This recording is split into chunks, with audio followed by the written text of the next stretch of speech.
اللہ کے بندے ہوتے ہیں ان کا رزق حلال اور طیب ہوتا ہے۔ دیکھو میری اور آپ کی قسمت میں جو لکھا ہے وہ ہمیں ہر صورت میں ملے گا۔ اب اس کو حاصل کرنے کے لیے ہم طریقہ حلال اختیار کرتے ہیں یا حرام کرتے ہیں، تو وہ طریقے کی وجہ سے وہ رزق حلال یا حرام ہو جائے گا۔ تو جو میرے مقسوم ہے وہ مجھے مل کے رہے گا۔ صحیح حدیث پاک ہے کہ جب بچہ شکم مادر میں 120 دن کا ہوتا ہے تو فرشتہ آ کے 3 چیزیں لکھ دیتا ہے، اس کا رزق بھی لکھ جاتا ہے، اس کی عمر بھی لکھ جاتا ہے، اس کا شقی و سعید ہونا بھی لکھ جاتا ہے۔ میرے والد گرامی رحمۃ اللہ تعالی علیہ جب میں شعور کی آنکھ کھولی تو مجھے بارہا کہتے تھے کہ رزق تو اللہ نے کتے کا بھی لکھا ہے، تم تو انسان ہو، تو رزق لکھا ہوا ہے۔ مجھے اور آپ کو جو بھی مل رہا ہے وہ اس لکھے سے نہ کم مل رہا ہے نہ زیادہ مل رہا ہے، وہ لکھا مقسوم رزق ہے، اس کے اندر کمی بیشی نہیں ہے۔ ہاں اگر ہم خیر کے اعمال کریں اس میں برکت ہوگی، وہ مبارک ہو جائے گا، لیکن وہ مقسوم لکھا ملے گا۔ اب اس کو حاصل کرنا کیسے ہے؟ چاہے حرام طریقے سے اختیار کر لے چاہے حلال طریقے سے اختیار کر لے۔ میں ایک سادہ مثال دیتا ہوں کہ اہل مجلس کی جانب سے آپ کے لیے کوئی سحری کا انتظام کیا ہوا ہوگا، تو بعد میں وہ آپ کو سحری دینا چاہیں تو ایک آدمی اپنی جگہ پہ وقار سے بیٹھا رہے، تو ظاہر ہے انہوں نے تو جتنے لوگوں کا اندازہ تھا اس کے مطابق انتظام کیا، تو ان کا ذمہ دار آدمی آگے بڑھے گا اور عزت سے اس کے سامنے رکھ دے گا، اور ایک آدمی چھچورا ہو اور وہ آگے بڑھ کر کے وہ اس سے سحری چھین لے تو وہ بھی اس کو بھی مل گئی، لیکن اس کے چھچورے پن سے سب دیکھیں گے کہ یار اگر یہ بیٹھا رہتا تو وہ بیٹھا تھا، اس کے لیے بھی انہوں نے حصہ رکھا تھا اور اس کے لیے بھی تھا، تو یہ صبر نہ کر پایا، اس چھچورے پن کی وجہ سے اس پر ملامت ہوئی۔ یہ بات ذہن میں رکھیے کہ رب نے میرا اور آپ کا رزق لکھا ہوا ہے، الٹی چھلانگیں بھی لگائیں تو اس سے زیادہ نہیں مل سکتا اور اس سے کم بھی نہیں مل سکتا۔ اب ہمارا اختیار ہے کہ ہم اس کے لیے چھچورا پن اختیار کریں، یعنی حرام طریقہ اختیار کر لیں، چاہے اس کے لیے حلال ذرائع اختیار کر کے اللہ سے توفیق مانگے تو ملے گا اتنا ہی جتنا ہمارے رب نے لکھا ہوا ہے۔ تو جو ثواب ہے اور جو عقاب ہے، گناہ ہے اور جو اس کے اوپر اجر ہے، وہ ہمارے اس عمل کی وجہ سے ہے۔ تو اللہ جل شانہ اس کو حیات طیبہ عطا کرتا ہے، اس کا ذہن ایسے بن جاتا ہے کہ حرام کی طرف اس کی نظر ہی نہیں اٹھتی، وہ ہمیشہ حلال ذریعے سے اختیار کرتا ہے۔ یہ ہے جو ہے وہ حیات طیبہ کا مفہوم امام قرطبی نے بیان کیا ہے۔ لیکن اللہ تعالیٰ جل شانہ یہ اگر توفیق دے دے، دل کے اندر یہ استقامت عطا کر دے تو پھر ہی ممکن ہوتا ہے، ورنہ ہم نے دیکھا ہے کہ یہ محبت ہی ایسی ہے دولت کی کہ اس کے لیے اکثر لوگ حلال اور حرام کی تمیز اٹھا دیتے ہیں، ختم کر دیتے ہیں، اور جب رزق پاک نہیں رہتا تو کچھ بھی پلے نہیں رہتا۔ یہ بات ذہن میں رکھیے گا۔ بلکہ حضور علیہ السلام نے اس شخص کا ذکر کیا جو لمبا سفر کاٹ کے مکہ المکرمہ میں پہنچے ہے اور کعبۃ اللہ کے سامنے کھڑا ہو گیا ہے، یمد یدیہ، اور اس نے ہاتھ یوں لمبے کیے ہوئے ہیں، ایسے لمبے ہاتھ کر کے دعا مانگ رہا ہے۔ وَمَطْعَمُهُ حَرَامٌ وَمَلْبَسُهُ حَرَامٌ وَمَشْرَبُهُ حَرَامٌ وَغُذِيَ بِالْحَرَامِ فَأَنَّى يُسْتَجَابُ لِذَلِكَ، لیکن اس نے جو کھایا ہے وہ حرام ہے، جو پیا ہے وہ حرام ہے، جو لباس پہنا ہے اس کے تار و پود حرام کے ہیں، اور ہاتھ لمبے کر کر کے دعائیں مانگ رہا ہے۔ اللہ کے محبوب فرماتے ہیں مجھے بتاؤ فَأَنَّى يُسْتَجَابُ لِذَلِكَ، اس کی دعا کیسے قبول ہو جبکہ اس کا بدن حرام رزق سے پلا ہوا ہے، اس نے جو لباس پہنا ہوا ہے، جو حرام کے 2 کپڑے پہنے ہوئے ہیں وہ حرام سے ہے۔ اب رو رہا ہے ہاتھوں کو لمبا لمبا کر کے، یمد یدیہ، لمبے لمبے ہاتھ کر کے کہہ رہا ہے یا رب یا رب، لیکن وَمَطْعَمُهُ حَرَامٌ وَمَشْرَبُهُ حَرَامٌ وَمَلْبَسُهُ حَرَامٌ وَغُذِيَ بِالْحَرَامِ۔ تو پھر بلکہ علماء نے یہ لکھا کہ اگر رزق پاک نہیں رہتا تو اپنی دعائیں تو قبول نہیں ہوتی، نیک لوگوں کی دعاؤں سے حصہ بھی نکال دیا جاتا ہے۔ جب اللہ کے نیک بندے پوری امت کے لیے دعا مانگتے ہیں تو امت میں یہ بھی شامل ہے، لیکن رزق ناپاک ہونے کی وجہ سے ان کی دعا کا جو اس کے لیے حصہ تھا نکال دیا گیا، ان کی دعا اس کے حق میں قبول نہیں ہوتی۔ تو حلال جو ہے وہ حیاتاً طیبہ کا امام قرطبی نے دوسرا مفہوم بیان فرمایا کہ رزق حلال اللہ اس بندے کو نصیب فرماتا ہے۔ اللہ اکبر۔ تو اس کا ایک معنی، ایک مفہوم یہ بھی بیان فرمایا گیا کہ صبر کی توفیق، اور ایک مفہوم یہ بھی بیان فرمایا گیا استقامت علی الدین، دین کا پر استقامت، اور دین پر چلنے کی توفیقات کا نصیب ہونا۔ بعض لوگوں کو توفیق خیر کی نصیب نہیں ہوتی، اور وہ نیکی کا کام کرنا چاہیں بھی تو نہیں کر پاتے، اسباب ہی نہیں ان کو اس طرح کے، چونکہ یہ جو ہمیں اچھائی کی، نیکی کی توفیق ملتی ہے، یہ بھی اس کے کرم سے ملتی ہے۔ میری توفیق بھی تیرے کرم کا صدقہ، یہ قدم اٹھتے نہیں اٹھائے جاتے۔ تو بعض لوگ جو ہے وہ کوشش بھی کر رہے ہوتے ہیں، لیکن ان کی توفیقات ساتھ نہیں دے رہی ہوتی، اور پھر وہ دوبارہ پلٹ کے، میں نے بہت لوگوں کو دیکھا ہے کہ وہ ارادہ کرتے ہیں نہیں ہم اس طرح نہیں، اس طرح چلیں گے، ان کا دماغ یہ کہہ رہا ہوتا ہے کہ میں غلط چل رہا ہوں، مجھے صحیح چلنا چاہیے اور میں یوں چلوں گا، ارادہ بھی کرتے ہیں لیکن پھر پلٹ کے وہاں آ جاتے ہیں۔ تو اس کا کیا مطلب ہوا کہ توفیقات عزدی ان کے شامل حال نہیں ہے، ان سے برائی کے اسباب ان کے لیے کھلتے ہیں، نیکی کے، اچھائی کے، خیر کے اسباب ان کے لیے نہیں کھلتے۔ لیکن حیات طیبہ کا مفہوم یہ ہے، جب کوئی بندہ اچھے اعمال کے ذریعے ایمان کی شرط کے ساتھ رب کو راضی کرنے میں لگ جائے، تو اس کا پھر حیات طیبہ کا دنیا کے اوپر مفہوم یہ ہے کہ اللہ اس کے لیے نیکی کو مقسوم کر دیتا ہے، اس کے قدم ہی اچھائی کی طرف اٹھتے ہیں، برائی کی طرف وہ جاتا ہی نہیں ہے، اور یہ اس کے لیے خیر کا راستہ ہوتا ہے۔ میں اور آپ دیکھیں، یہ حیات طیبہ جو اولیاء کی زندگیاں ہیں، یہ اللہ ہمیں بھی عطا کر سکتا ہے اگر ہماری طلب سچی ہو۔ جتنی محنت ہم دولت دنیا کے لیے کرتے ہیں، اور جتنے گھنٹے اس کے لیے کام کرتے ہیں، جتنی دماغ سوزی ہم اس کے لیے کرتے ہیں، کیا ہم اس سے آدھی محنت بھی دین کے حصول کے لیے کی؟ اگر ہم نے اتنی محنت کی اور ہمیں نہیں ملا تو پھر ہمیں شکوہ ہونا چاہیے، ہم نے تو محنت ہی نہیں کی۔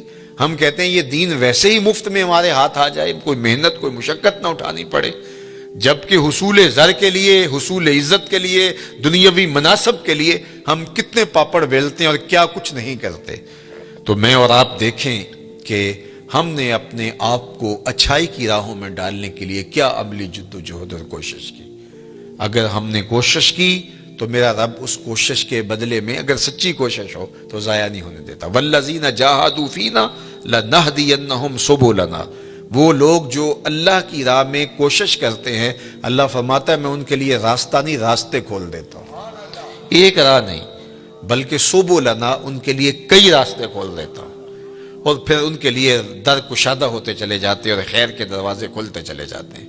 تو کسی کے لیے توفیقات الہیہ کا حاصل نہ ہونا، اور خیر کے دروازوں کا نہ کھلنا، اور شر کے دروازے ہی ان کے لیے کھلتے رہنا، تو یہ کسی شخص پر اللہ کا قہر و غضب ہے اور اللہ کی ناراضگی کی دلیل ہے، اور اس کو جو ہے وہ سارے کام کاج چھوڑ کے سچی توبہ کرنی چاہیے، تاکہ اس کے لیے خیر کے در کشادہ ہوں، اچھائی کے در کشادہ ہوں۔ یہ دنیا، یہ زندگی، یہ کائنات جس میں ہم رہ رہے ہیں، یہ ہمارا مقصود نہیں ہے، یہ بات ذہن میں رکھیے گا۔ اللہ تعالیٰ جل شانہ نے مقصود اپنی رضا کو ہمارا بنایا ہے، اور ہم یہاں دنیا میں آئے ہی اسی لیے ہیں۔ یہ دنیا بوائی کا موسم ہے، آخرت کٹائی کا موسم ہے۔ بوائی کے موسم میں جو کسان مٹی سے مٹی ہو جاتا ہے، کٹائی کے موسم میں فصل وہی اٹھاتا ہے، اور بوائی کے موسم میں جس نے جو ہے وہ ہل چلایا نہیں اور بیج ڈالا نہیں، سہاگا دیا نہیں، جڑی بوٹیاں تلف نہیں کی اور پانی نہیں ڈالا، تو کٹائی کے موسم میں وہ فصل نہیں اٹھا سکے گا۔ دنیا کو آخرت کی کھیتی کہا گیا ہے۔ خوش نصیب اس دنیا کو آخرت کے لیے گزارتے ہیں۔ دنیا تو گزر ہی جانی ہے، یہ روزے کا مہینہ ہے، تو جو روزہ نہیں رکھتا دن تو اس کا بھی گزر جاتا ہے، اور جو روزہ رکھ کے گزارتا دن اس کا بھی گزر جاتا ہے۔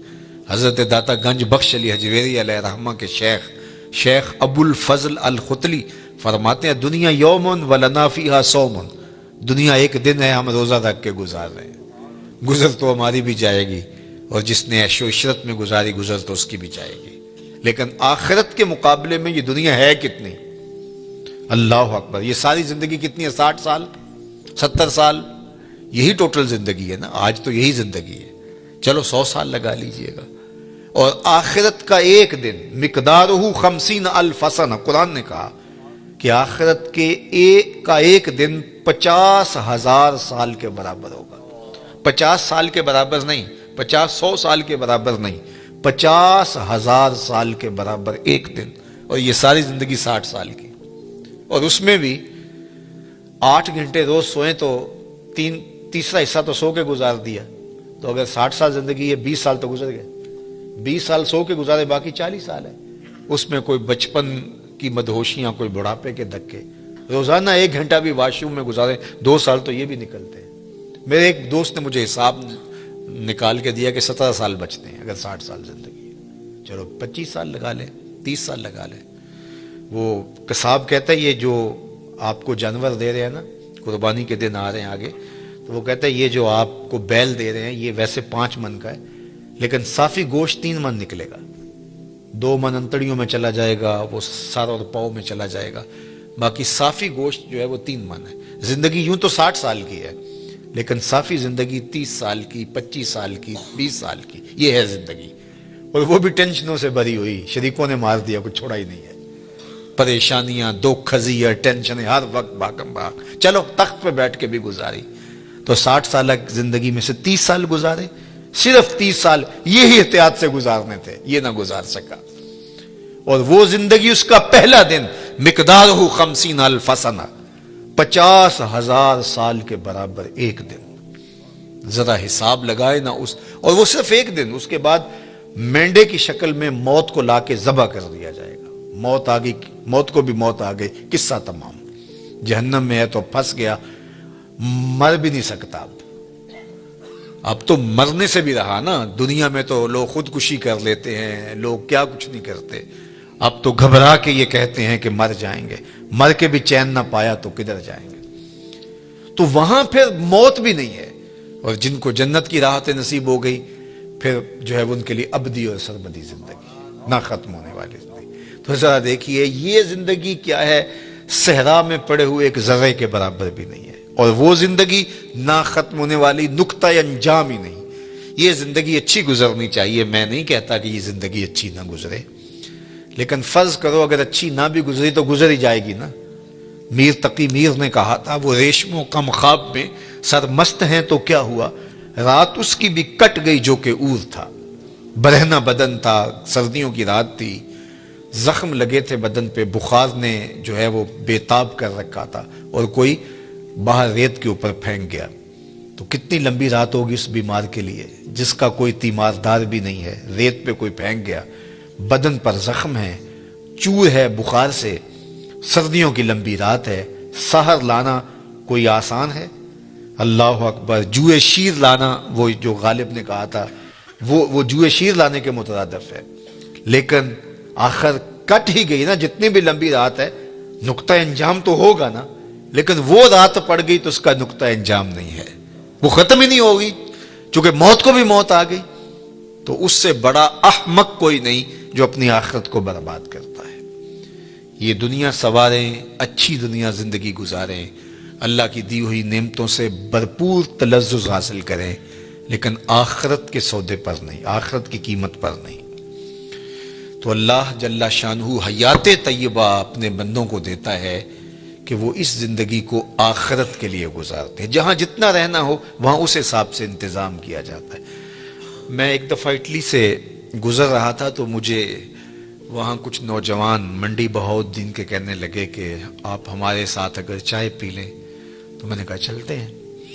تو ان کے ہاں چائے پینے گیا تو وہ چھوٹا سا گھر تھا ان کا، اور جس میں کوئی تقریباً 20-25 نوجوان رہ رہے تھے. وہ جو ہے وہ انہوں نے چارپائیاں جوڑ کے یوں رکھی ہوئی تھیں اور اپنا کھانا بھی پکاتے تھے. تو میں حیرت زدہ ہوا اور میں نے کہا کہ آپ 20-25 سے چھوٹے سے گھر میں رہ رہے ہیں تو کوئی بڑا گھر لے لیں.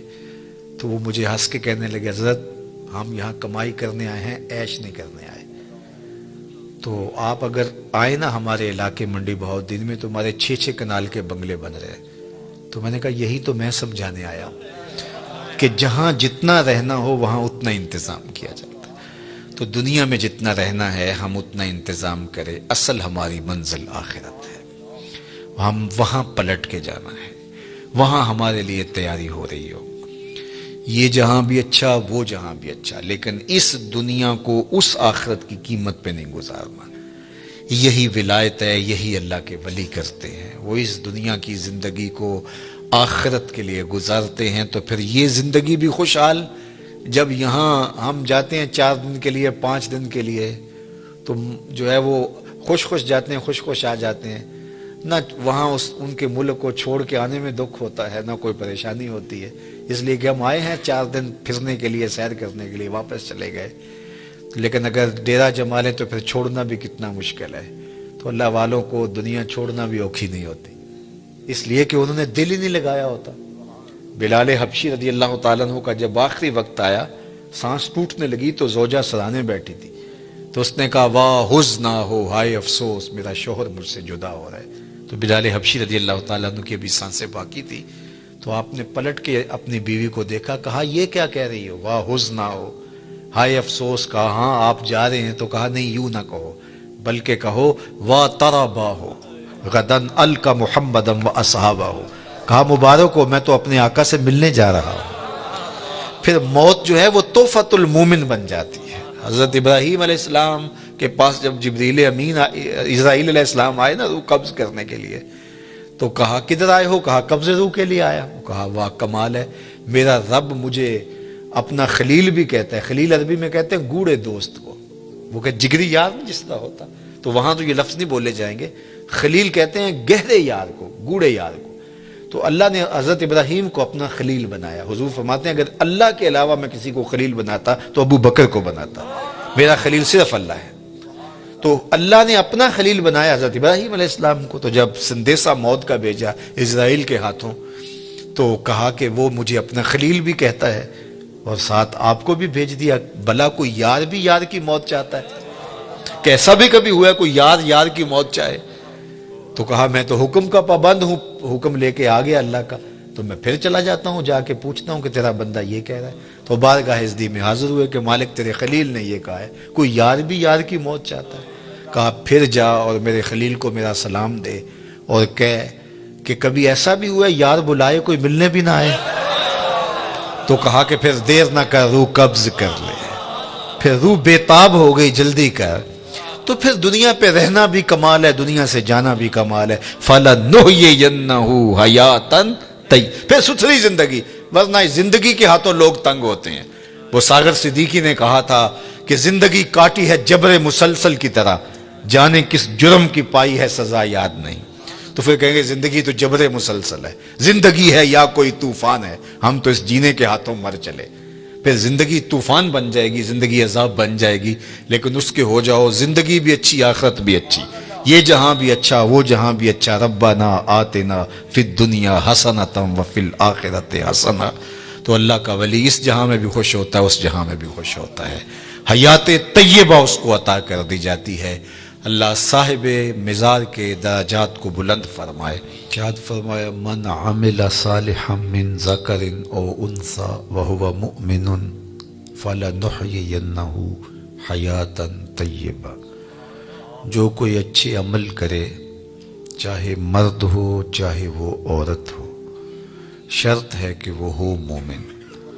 فلنحیینہ حیاتا طیبہ، ہم اسے ستھری اور پاکیزہ زندگی عطا کر دیتے ہیں۔ حیات طیبہ، پاکیزہ زندگی ان افراد کا، ان لوگوں کا مقسوم ہے جو اپنی زندگی اللہ اور اس کے رسول کے لیے وقف کر دیتے ہیں۔ نحیینہ کے اندر بھی مادہ حیات موجود تھا، لیکن حیاتاً طیبہ الگ تاکید لفظی کے ساتھ اس مضمون کو مؤکد کیا گیا ہے کہ کوئی ابہام میں نہ رہے کہ جو میرے ہو جائیں پھر میں ان کو مرنے نہیں دیتا،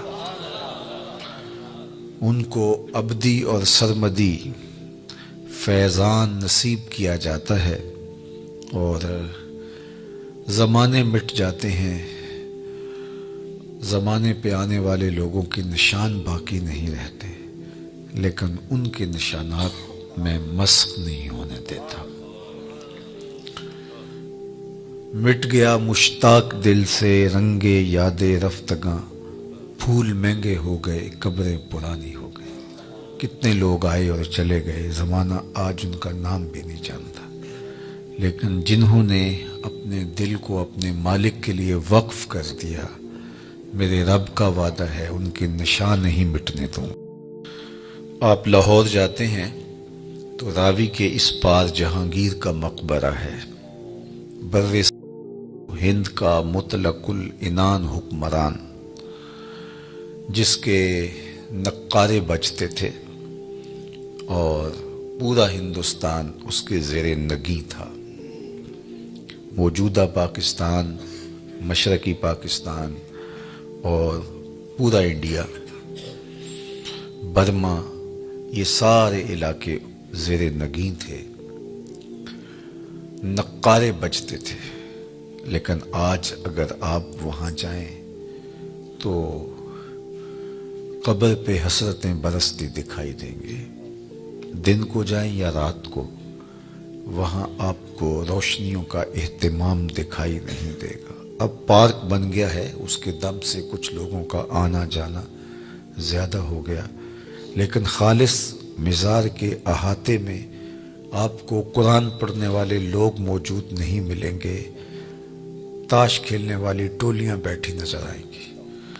وہاں جانوروں کی بینٹیں تو دکھائی دیں گی، تمہیں تازہ گلاب نظر نہیں آئیں گے، بلکہ بالکل اس کے ساتھ اس کی محبوب بیوی ملکہ نور جہاں کا مقبرہ ہے۔ یہ وہ خاتون تھی، جب بادشاہ تخت پہ بیٹھتا تو یہ بادشاہ کے پیچھے بیٹھتی، درمیان میں پردہ لٹک رہا ہوتا۔ بادشاہ کا کوئی فیصلہ اسے پسند نہ ہوتا تو پیچھے سے کمر ٹھونکتی تو بادشاہ اپنے فیصلے تبدیل کر لیتا، جس کے اشارہ ابرو پر ہندوستان کی تقدیر کے فیصلے بدلتے تھے۔ آج اس خاتون کا مقبرہ بھی اس کے ساتھ اندھیرے میں پڑا دکھائی دیتا ہے۔ زیب النساء کا اپنا شعر ہے جو اس کی لوح مزار پہ لکھا ہے: بر مزار ما غریباں نہ چراغ نہ گلے، نہ پرے پروانہ سوزد نہ صدائے بلبلے۔ ہم غریبوں کی قبر پہ نہ کوئی چراغ جلانے آئے گا، نہ کوئی پھول ڈالنے آئے گا، نہ کسی بلبل نے گیت گانے ہیں اور نہ کسی پروانے نے پر جلانے۔ وہ جو مطلق العنان تھے، جن کا طوطی بولتا تھا، جن کے نقارے بجتے تھے، چلتے تھے تو ہٹو بچوں کی صدائیں ہوتی تھی، آج غریب بنے ہوئے۔ بر مزار ما غریباں نہ چراغ نہ گلے۔ میں راوی کے اس پار کی کہانی آپ کو سنا رہا ہوں، اب راوی کا پل پار کر جائیں۔ ایک لوح مزار ادھر بھی ہے، یہاں تو ہے بر مزار ما غریباں نہ چراغ نہ گلے، اور وہاں لکھا ہے گنج بخش فیض عالم مظہر نور خدا، ناقصاں را پیر کامل کاملاں را رہنما۔ یہاں تو دن کے اجالوں میں بھی آپ کو لوگ دکھائی نہیں دیتے، لیکن وہاں رات کے اندھیرے میں چلے جائیں یا دن کے اجالے میں چلے جائیں، چھٹی کے دن چلے جائیں یا ورکنگ ڈے میں چلے جائیں، عید کے دن چلے جائیں یا جس دن شہر میں کرفیو نافذ ہو چکا ہو اس دن چلے جائیں، وہاں ہجوم عاشقاں دکھائی دے گا۔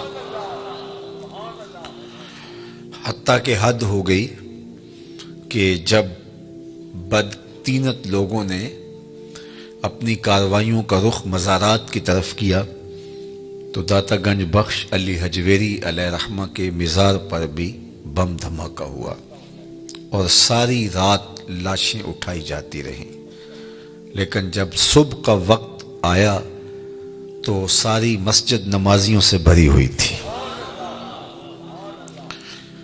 یہ میرے رب کا عہد ہے، میرے رب کا وعدہ ہے، فَلَنُحْيِيَنَّهُ حَيَاتًا طَيِّبَةً، ہم انہیں ستھری اور پاکیزہ زندگی دیتے ہیں۔ ایک تو ڈارون کا نظریہ ارتقاء ہے جو اس نے کہا، اور مغرب نے اس کو ہاتھوں ہاتھ لیا، کہ انسان بندروں کی مہذب شکل ہے۔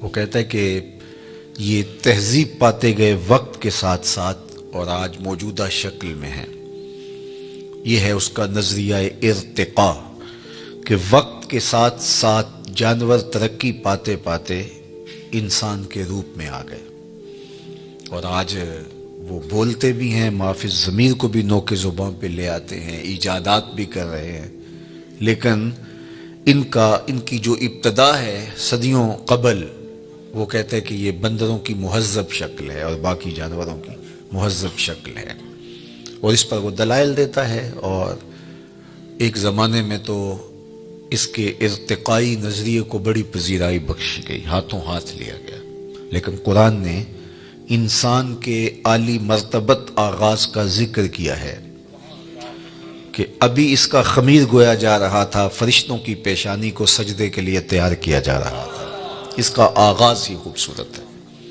ہم نے اس کو اپنی نیابت کا تاج دیا ہے، وَلَقَدْ كَرَّمْنَا بَنِي آدَمَ لَقَدْ خَلَقْنَا الْإِنسَانَ فِي أَحْسَنِ تَقْوِيمٍ، اس کو احسن تقویم میں پیدا کیا ہے۔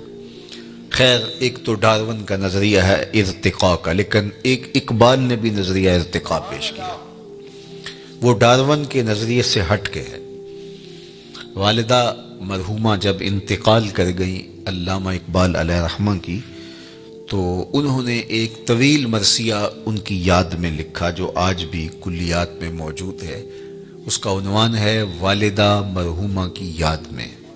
اس وقت وہ بیرون ملک تھے اور والدہ کی وفات کی خبر سنی تو بہت دکھی ہوئے، تو یہ طویل نظم ہے جو اقبال نے رقم کی، اقبال کی جو طویل چند نظمیں، ان میں سے ایک والدہ مرحومہ کی یاد میں، اس میں انہوں نے ماں کا ذکر کیا، اور پھر کتنے دل گرفتہ انداز میں کہا، آہ وطن میں ہوگا اب کس کو میرا انتظار، آہ وطن میں ہوگا اب کس کو میرا انتظار، کون میرا خط نہ آنے سے رہے گا بے قرار، آرزو لے کر تیری خاک مرقد پہ آؤں گا، اب دعائے نیم شب میں کس کو میں یاد آؤں گا، کون پچھلے پہر اٹھ کے دعا کرے گا۔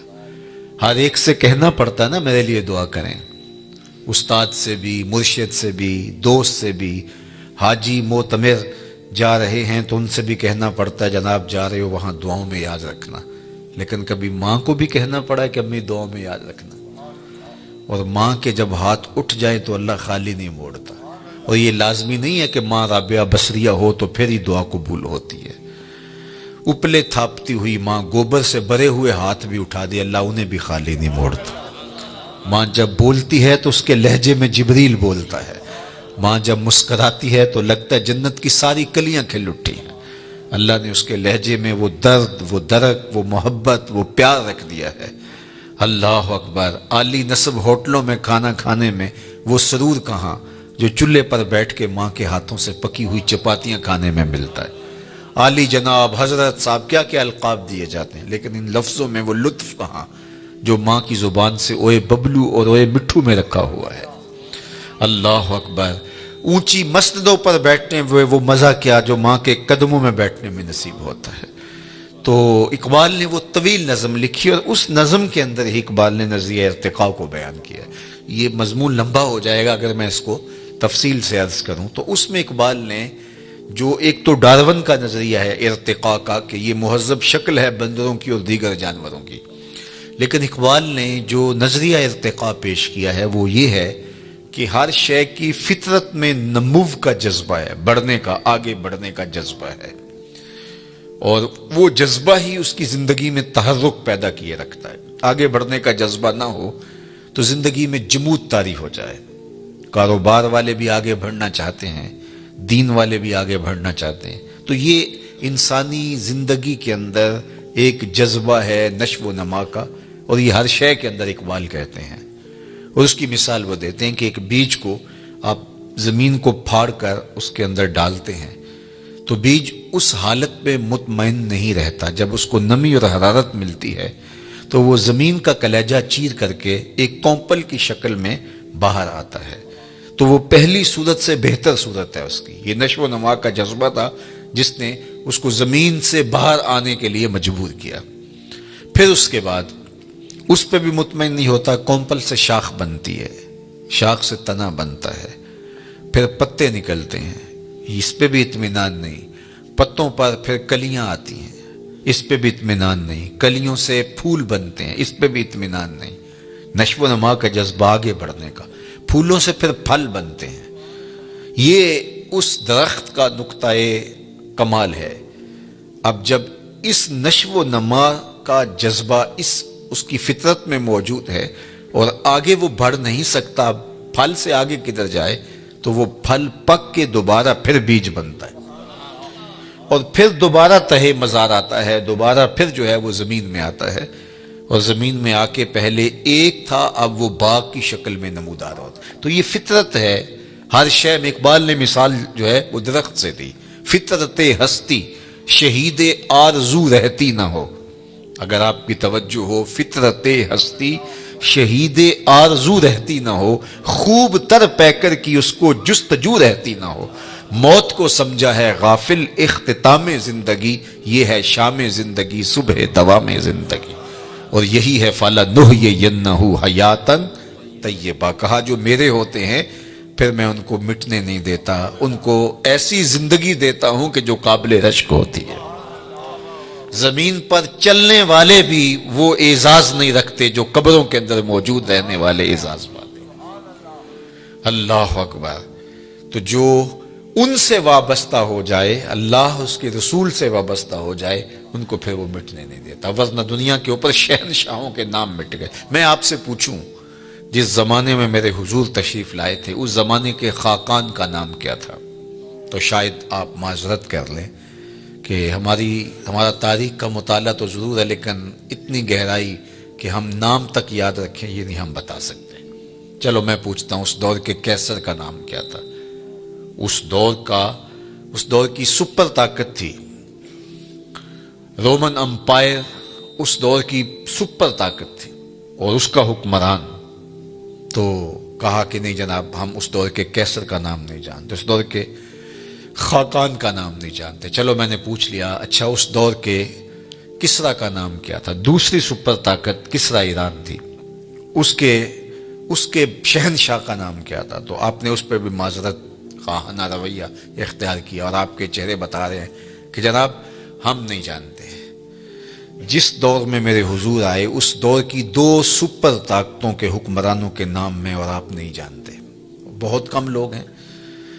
کیسر روم کا نام، کسرا ایران کا نام، خاقان کا نام اور اس دور کے بڑے بڑے لوگوں کا نام آپ نے کہا جناب ہم نہیں جانتے۔ اچھا میں نے پوچھا اس مجلس میں ڈھونڈ کے جو سب سے کم عمر کا بچہ تھا کہ میرے حضور کے مؤذن کا نام کیا تھا؟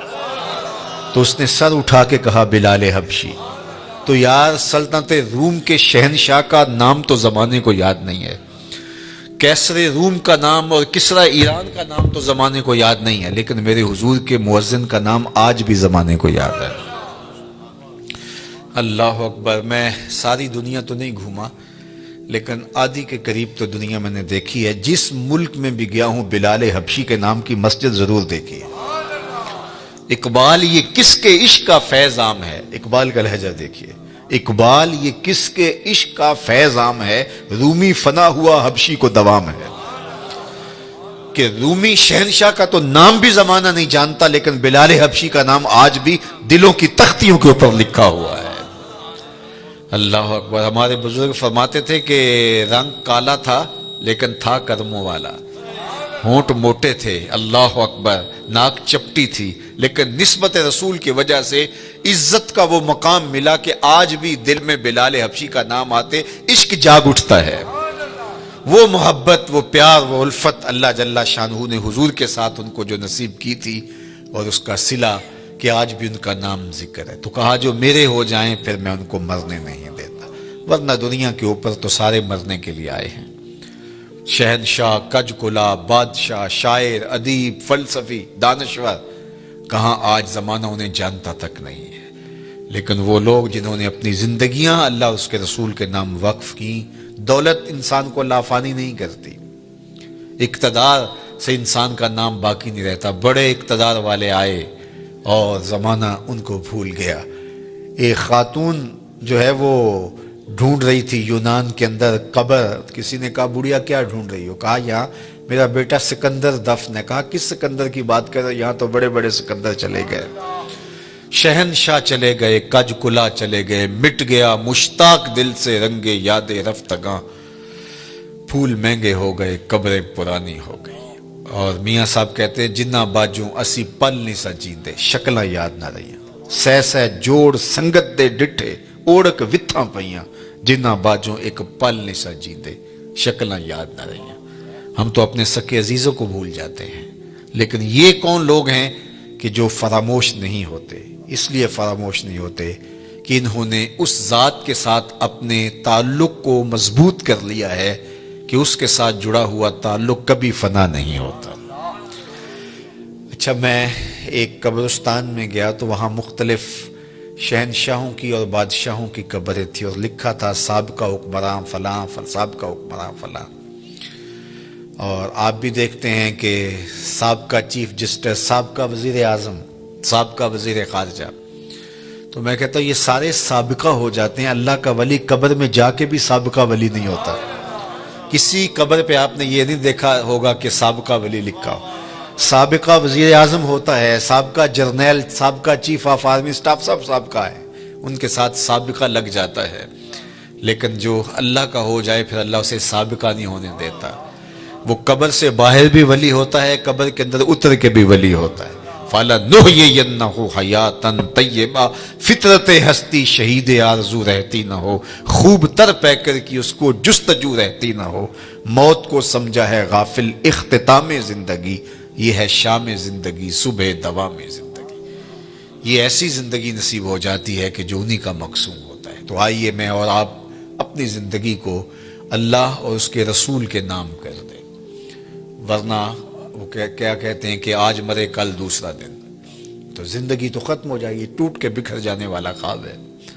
جو کہتے تھے کہ ہم دھرتی کی زینت ہیں، ناگزیر ہیں، کائنات کا چرخ ہمارے حکم سے گھومتا ہے، لیکن زمانے نے پھر ان کو فراموش کر دیا. ان کے ناموں کے ابجد بھی زمانے کو معلوم نہیں ہے. لیکن جنہوں نے خاک بنا لیا در رسول کی اپنے آپ کو، صدیاں گزرنے کے باوجود بھی وہ سرخرو اور کامیاب ٹھہرے. اللہ اکبر. وہ سر بلند ہوئے جو تیرے نام پہ مٹے، اور وہی سرخرو ہوئے، وہی کامیاب ٹھہرے جو ان کے نام پر مٹ گئے.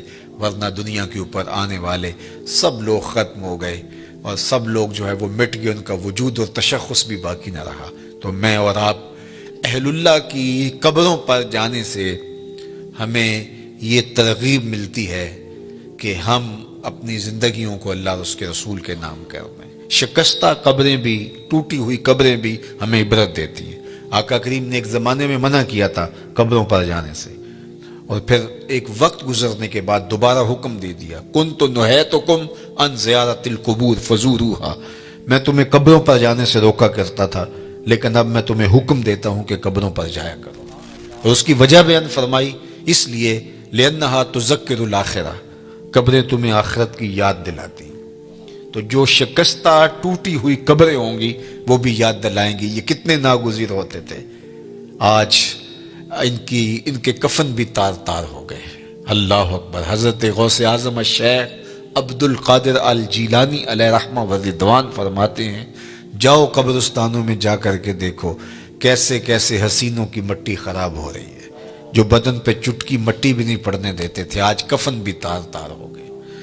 اور مرصع قبریں، جہاں جن قبروں کے اوپر جو ہے وہ ہجوم عاشقاں ہے اور لوگ پھول لیے کھڑے ہیں، عقیدتوں کے چراغ لیے کھڑے ہیں، وہ قبریں بھی ہمیں بتاتی ہیں کہ میاں اگر ان کے ہو جاؤ گے تو پھر تمہارا رب تمہیں مرنے نہیں دے گا. فَلَنُحْيِيَنَّهُ حَيَاتًا طَيِّبَةً.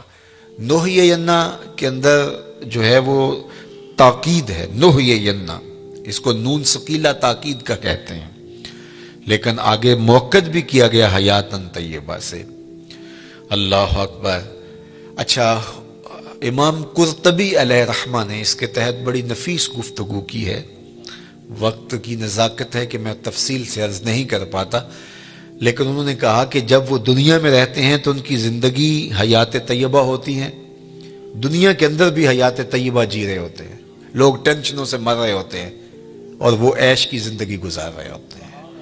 اللہ اکبر. اس لیے کہ دنیا کے کم یا زیادہ ہونے کی فکر ان کو پریشان نہیں کرتی. وہ جس حالت میں بھی ہیں اللہ کے شاکر ہیں، اللہ کے شکر گزار ہیں.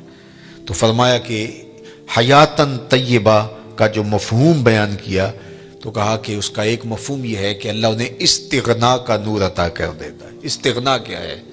کہ جو اللہ کی طرف سے نصیب ہوا اس پہ واہ واہ راضی ہو گئے، جس حالت میں بھی رکھے اس پہ راضی.